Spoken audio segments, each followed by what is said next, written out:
you're getting me all excited, you know what I mean? It's like, because it's a very vulnerable situation, do you know what I mean? Yeah. I'm trying to stay clean. I was using very heavily and I sometimes wouldn't sleep for 4-5 days, you know, which has a strange effect on the mind. And then suddenly, you wake yourself up, you know? Yeah, it's pretty awful to watch. But with like the drugs, it really was like a, you know, a soundproof space, you know. And so they were the most creative times really for the canvas work. They've all got my blood on though, even if it's ink or crayon or, you know, saliva or tears. It's all got blood in it in one way or another, you know. Put it this way, you know what I mean? I didn't have to bring dealers to her, you know what I mean? She had her people, you know what I mean? There was no escape for either of us. We were both like...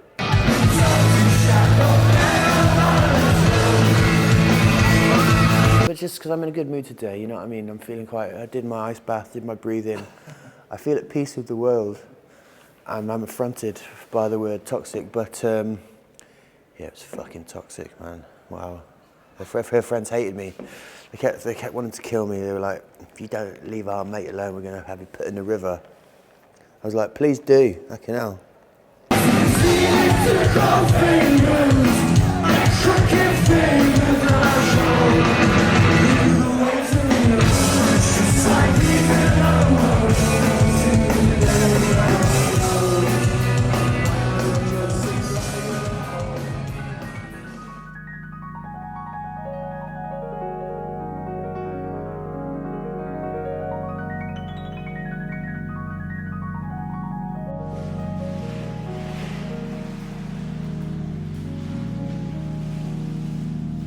How long was that? 20 seconds you've got. Last few seconds. That's 2 minutes.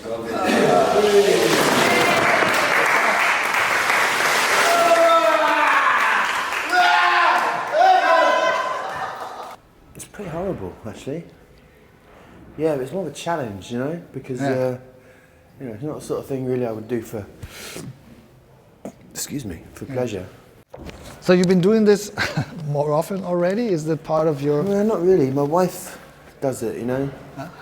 She's interested in, you know, healing and, you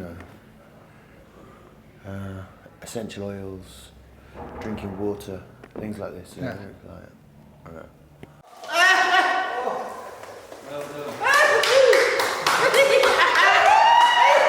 Just talking about your wife, it's so interesting in the book. I just read the full book. In the end, you say that you just made the license for driving a ship, being a captain. Earlier in the book, you said, well, the heroine didn't cause any problems for creativity, but for steering the ship of business. So I thought, okay, now you're able to be steering the ship of your life. not really. I still feel like I'm in recovery a little bit, to be honest, you know? I think there was so much collateral damage done, like physically, that the last 2 years is still me sort of coming, you know, sort of blinking, I'm blinking into the sunlight, you know? Yeah, I think it's not like you suddenly stop and then, you know, you go back to a childlike state of innocence and purity, or whatever I was like before I started taking heroin. It's still like a, you know, stopping the actual drug is just half the process, I think. You know? But now touring with the Libertines, 20 years after the beginning, and then having in Berlin the art show coming up, is that like a connection? The first thing where it shows up your art is that you do album covers for the Libertines album, for example. Posters. I used to do a lot of posters for live concerts, you know, when we used to play small gigs in bars, I'd always get really excited about the artwork. I was very precious about that, you know.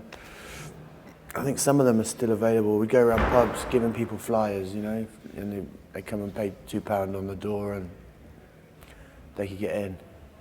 But I always put a lot of effort into them, you know. I remember the first gig we ever did, I had a black and white photocopied picture of, I think it was Stephen Spender, the poet, sitting in a big old armchair with his head to one side.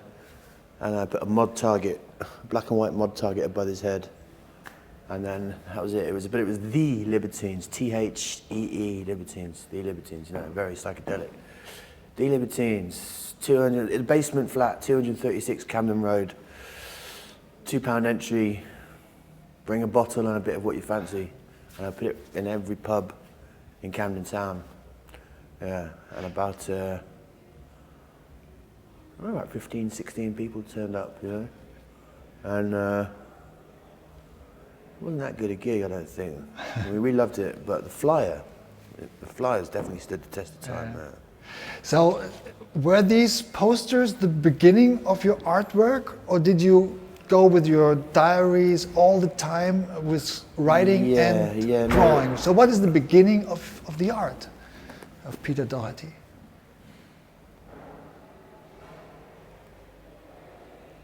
I don't know. I can remember being in what was her name, the art teacher at school? No, the big fat woman, really strict. And I can remember just being, yeah, I think that was it. We were really excited by the word art and this mysterious world that I had absolutely no connection with, or never met an artist or someone who would ever call himself an artist or anything like that. And I was really disillusioned by like my first experience in art because, you know, it's 45 minutes and you had to draw something that was at the front of the class, and I'd just be like sharpening my pencil and then thinking about what I wanted, and then the time would be gone, you know? That was it. And then maybe like, I don't know, 4 days later you'd get another 45 minutes and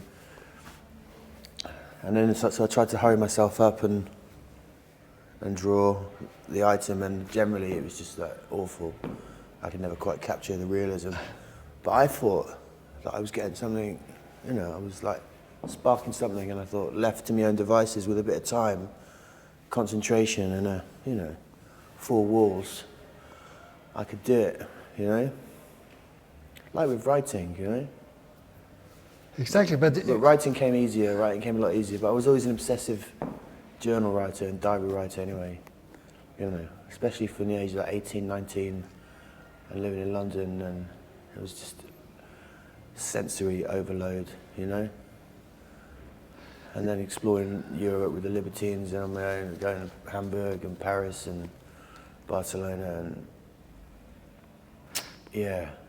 Exactly, the thing that you wanted to start really was poetry, and you did some poetry shows with quite some success. Yeah, I did poetry, but I mean, talking specifically about the art though, it wasn't really till a couple of years later that I really felt the power of artistic expression, you know, away from the music. I mean, I'm always moved by music, but I got really interested by like, what's his name?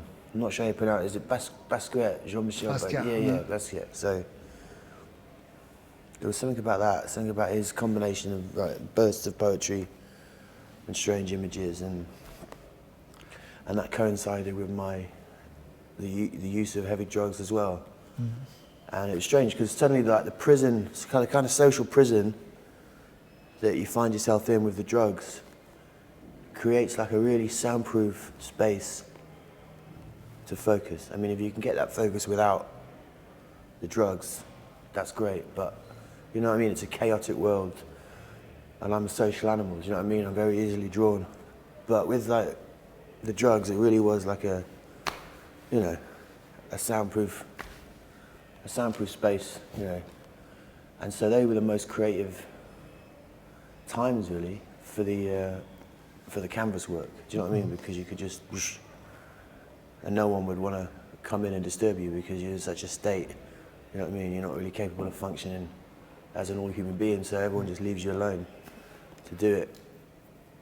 So I think that's what these canvases are in Berlin, really, isn't it? Katia said you sent them to her.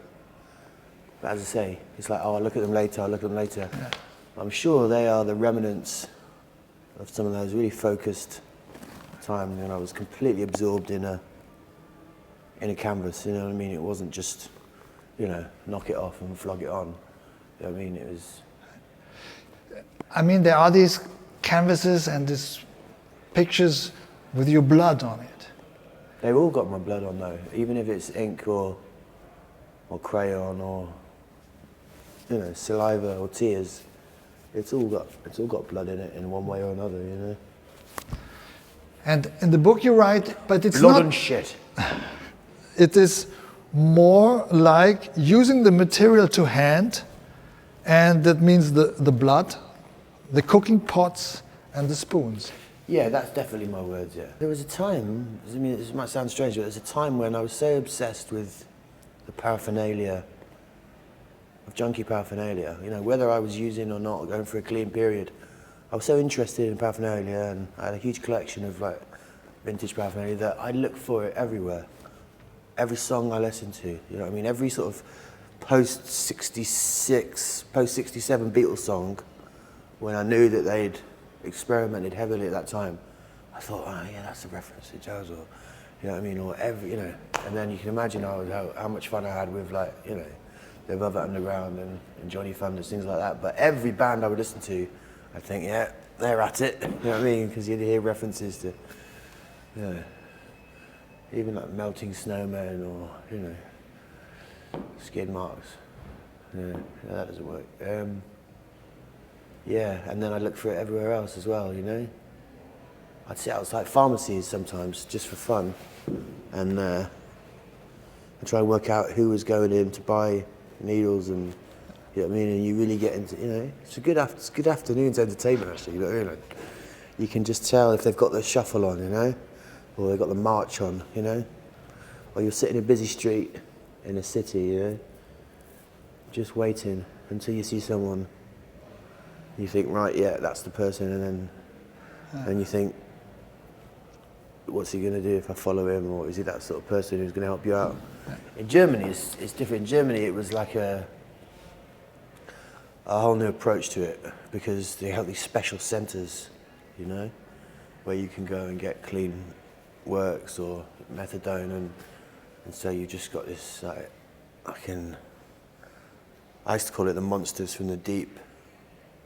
You just got all these people in the street outside the clinic, like, some of them, they live in tents on the pavement there, just like, well, they just do it in the street, you know, under the trees, and really strange, like a strange primeval, dangerous atmosphere, you know. You have to put this weird junkie, like a junkie cloak on your head, or not, or I just wander down with like a walking stick and a hat and a suit, you know what I mean? And then I get eaten alive sometimes, you know what I mean? So you have to stand back at a distance, get closer and closer, so you can't be seen until the one person, there's always one person who's always just and he'll see you at a distance, and he'll be, right, you know, yeah, he's my my friend for the day, sort of thing. Does it make a difference to you, or did it make a difference to you when you were creative, when you were using, or not? Is the process different? A different type of creativity, really, you know? It's more like an obsessive squirreling of ideas and emotions, you know? Something that seems so important to you and means so much to you. Maybe in 10 minutes it doesn't, you know? Whereas now I'm more on an even keel, you know what I mean? So I know what's important to me. I know what matters to me, and, you know, the chances are it still will matter to me in 10 minutes rather than being overstimulated, you know, at the moment, and then an hour later it's like, so it's just canvases, yeah. And the working process back then, was it like in the night, or when did you do this stuff? Yeah, I mean, it was always the night, really. Anyway, there was no time zone. There was always, my whole rhythm of life was different. I was using very heavily, and I sometimes wouldn't sleep for 4 or 5 days, you know, which has a strange effect on the mind. you know? And then when you do sleep, you sleep for 24 hours or even 48 hours, you know? But after 3 or 4 days, you reach a really, like a warped extraterrestrial state. It's really unhealthy, but there are like flashes of, like a hallucinogenic,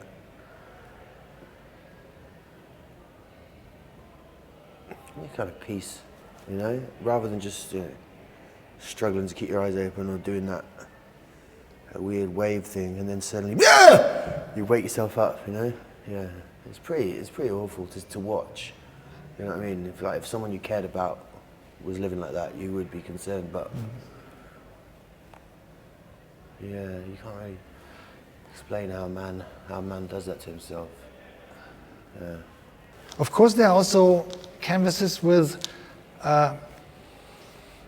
cutted pictures from Kate Moss. Really? From the I don't think so. yeah, there are some from it looks like from Must advertising. Must be a lookalike. I don't think I would have put Kate on the canvas. 100% not.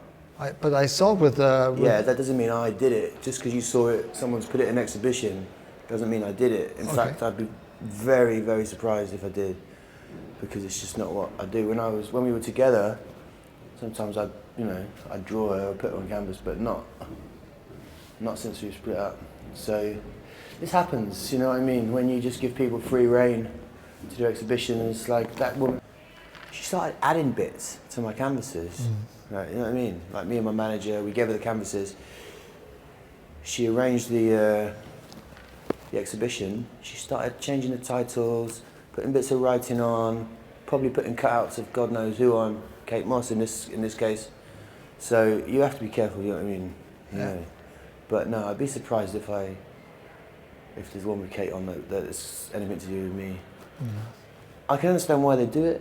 It's definitely going to be commercial, but no, it's not. I wouldn't do that. I wouldn't do that. It's like it's a bit shit. It's a bit cheap. Yeah. I mean, I can be shit and cheap, but I wouldn't. Not with Kate. You know what I mean? Yeah. Although I did see her yesterday on the side of a London taxi cab. Did you see that? No. She's advertising Diet Coke. Yeah. So there you go. That's the last time I saw her advertised. Because again, She must get a fucking fortune for that as well. Can you imagine what she's getting for that? Gotta be like, what do you reckon, 8 million? 10 million? To be the face of Diet Coke? well, She doesn't even have to do anything. She's just got her face. She's just had to write her name, okay, and it's on all the buses, on all the taxis. Good luck to her, do you know what I mean? Yeah. so what was it back then? Did you say it was toxic or so? Your relationship? No, well, no, it's all, the world's toxic, isn't it? You know what I mean?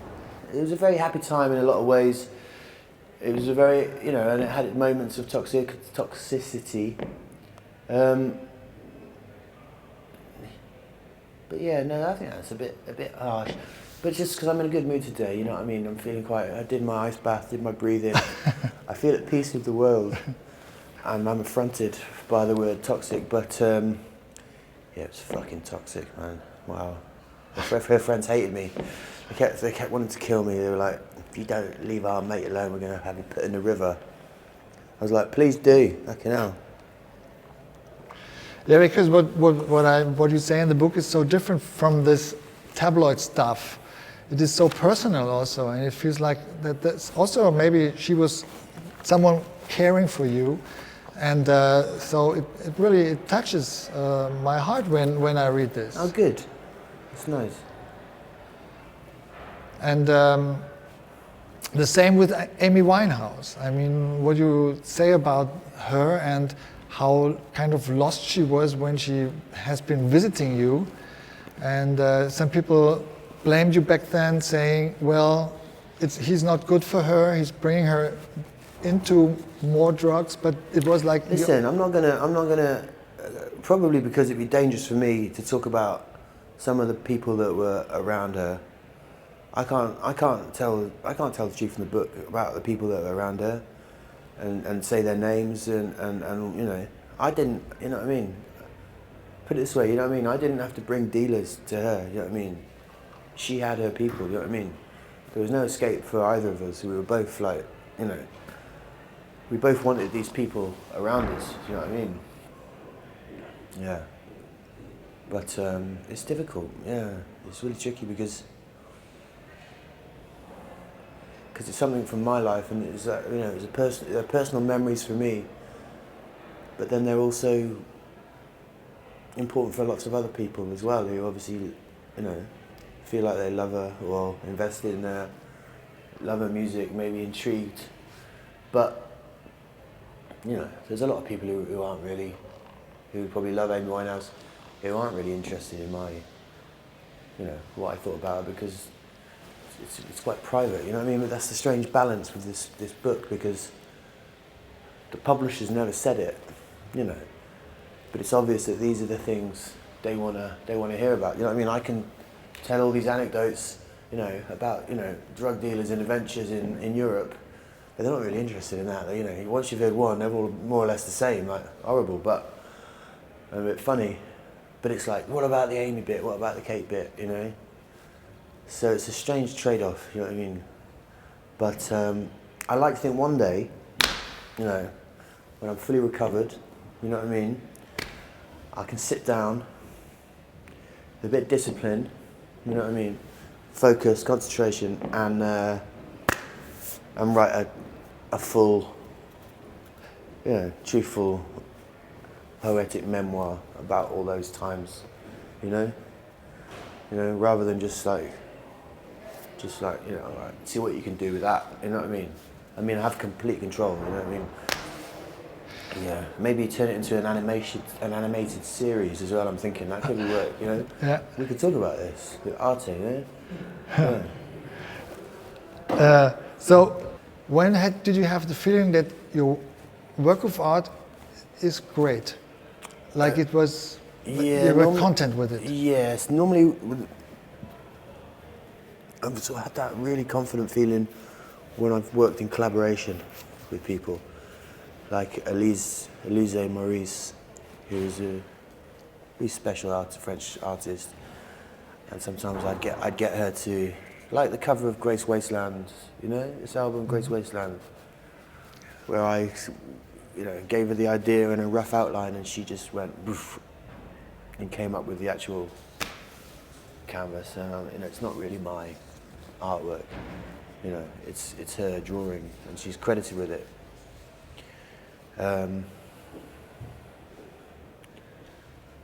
So things like that, really. I'm not really that, but it's a bit like songwriting. I'll be really happy with a song for a time. I really want people to hear it, and I want to record it.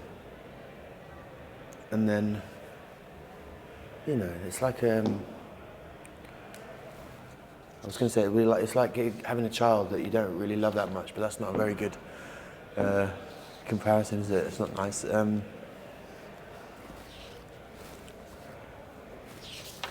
Yeah, I don't know really. What was the question?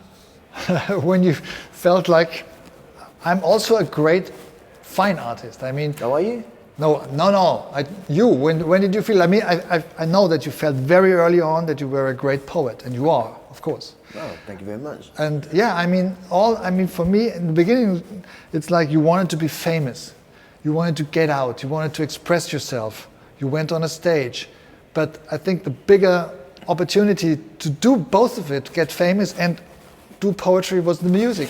And all of your music is poetry, well, the right? thing was, yeah, no, I was happy doing the poetry without being famous, but the problem was, it was really tricky to keep my head above the water, to survive, you know, just to eat and to live the way I wanted to live. You couldn't do it. There was no money in poetry, you know what I mean?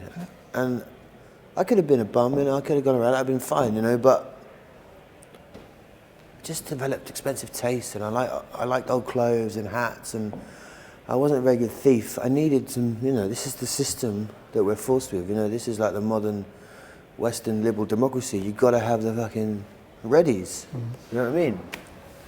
So I thought a quick and easy way to be able to do that and carry on the work would be to, just, you know, well, A, have a bit of talent that I could promote and sell, but also maneuver myself into a position of fame. But it all went a bit I don't know. The tabloid type of fame wasn't something really that I was familiar with because I never really read them. I found them sort of amusing, but it wasn't really my cup of tea. I prefer the Enemy and the, you know, the London Review of Books. The Sun and the Mirror is just a bit shit. It didn't really, it was a bit of a joke, but. So the very first little taste of tabloid fame, I thought, right, maybe they're going to write about the music or the poetry or the art, and this will be great, this will work. We can take my poetry to the people who read the tabloids. And then it's horrible, you just get this like slow sinking feeling that actually there aren't any people who read the tabloids, because for those minutes they're reading the tabloids, they cease to become people. They just become these empty buckets where the people that write the tabloids can just basically piss and shit in, you know what I mean? And pollute people's brains, you know what I mean? Yeah. Absolute arseholes, basically. You know what I mean? Arschloch. Arschlochen. I knew that I was a drug addict. I knew that I was involved in scandals. I didn't need the newspapers to tell me, you know what I mean? And I wrote about all that stuff, and so anyone listening to my music knew what sort of person I was, or, you know, that I was up for a laugh, up for anything, basically, you know what I mean? That was my vibe. I was just like, you know, very curious person, you know what I mean? Who wanted to have a good time, but also wanted to learn and wanted to be part of something, but, you know, essentially I was just, you know, full of beans, really, you know what I mean? Like, frisky and, you know, enjoy life, you know what I mean? And you end up in scrapes and it's all a bit of a laugh, but yeah, the thing is, probably a lot of those scandals wouldn't have happened without the tabloids anyway, because, you know what I mean, I wouldn't have been in jail because no one would have been bothered, the police wouldn't have been around. So one thing fed another. Yeah. It's a hell of a sacrifice, actually, to make, really. Yeah. At what point did you have this feeling, okay, I really got to stop this? Because very often, you went very often to rehab and you said, I'm not really doing this. You're smuggling drugs in. But at some point you said, okay, I'm really going, I need to stop this, or I want to stop it. What was the point?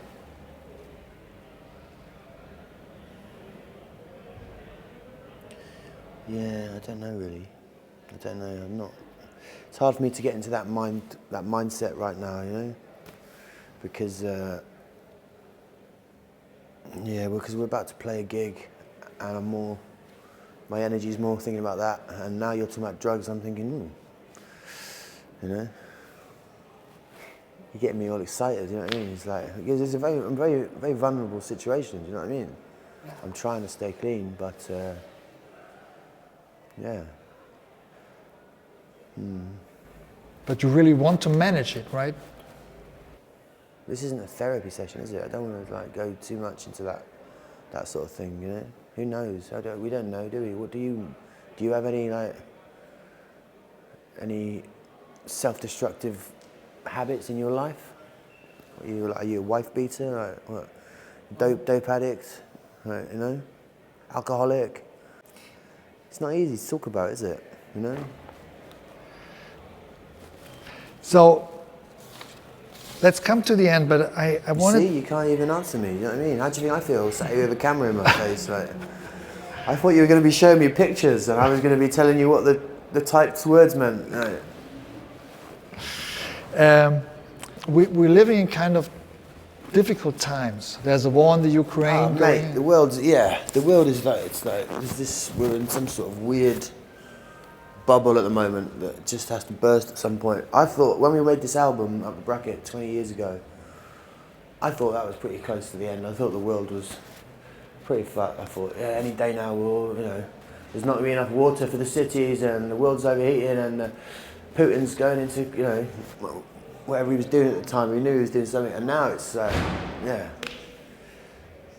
it's really on top. There's this very stressful time, I think, like especially because there's a sense that maybe there's no real control or deep level of understanding in our society. The people that are having to make the decisions aren't aren't the right people, that we don't have the... I mean, because Putin's got this really rigorous fucking hold on his society. You know what I mean? Because the Russians are tough, brave people.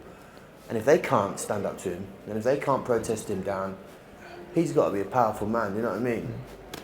And we don't have that feel anymore, you know, like we had it in the 50s, 60s, 70s, America especially. This strength, this, you know, whatever you think of their philosophy, they believed in it, you know what I mean? And they lived it, and it filtered through. Now, everything filters everywhere. We're like a fragmented, you know what I mean? You know what I mean? And how is the importance of music, of art in this time? Is it something that loses a bit the importance, or is it even more important? No, it doesn't matter, does it? It doesn't matter if we're all like living peacefully in Arcadia in the countryside, or if we're in a Ukrainian military prison. Music will always be an important thing to man. You know what I mean? Whether we're living at the end of the world, or whether we're living in a paradise commune in California in the 60s, it's like, it's always, it doesn't matter. This is the beautiful thing. It's also really a tragic thing as well about art, you know? It can always be there, and it'll always be beautiful, inspiring, but it doesn't always work as a weapon, you know what I mean? It's not like really a self-defense weapon. If anything, it's like you're exposing yourself, you know what I mean? I mean, there have been very few artists who have made the successful crossover into terrorism. Do you know what I mean? Or into military occupation. It just doesn't, you know, okay, there have been some leaders like Churchill and Hitler who could paint, but, you know, they never, yeah. You understand what I mean? The artist is always been an outsider in a way, you know? It's like a shaman who tells you, maybe tells you the truth about things, tells you enough lies, right, to make you happy. But, you know, he's not head of the tribe, you know, so. And now he's more and more commercialized anyway, so, you know what I mean? It's not like he's wandering from village to village, playing his songs, sleeping where he can, you know what I mean? He's like he's got an industry or a corporation, you know, taking him from place to place, telling, like, you know, I can't play in China, for example. I'd love to go to China, but the Chinese government said my lyrics aren't suitable for the Chinese people. Now, I disagree, you know what I mean? So in these difficult times, I mean, there's artists on the one side and family, maybe, friends is on the other side, like Jay also. I mean, I guess these kind of people, and Katia, your wife. Well, the funny thing is, Katia is an excellent artist, by the way, you know what I mean? She's a great artist, and my very first art class that I'm talking about, Jai was in it, you know what I mean? And he's a very talented artist, basically, you know what I mean? He was always drawing football boots, or footballs, but he had the eye, you know what I mean? So, yeah. What was the question? How important is family? Well, also you have 2 children. Also I do. Yeah, I don't want to sound like the guy in The Walking Dead, but family is everything, man. It's all about family. Yeah, family is very important. Of course it is. Okay, all good. Thank you so much. And Sehr gut. and may I do a Polaroid picture? Why not?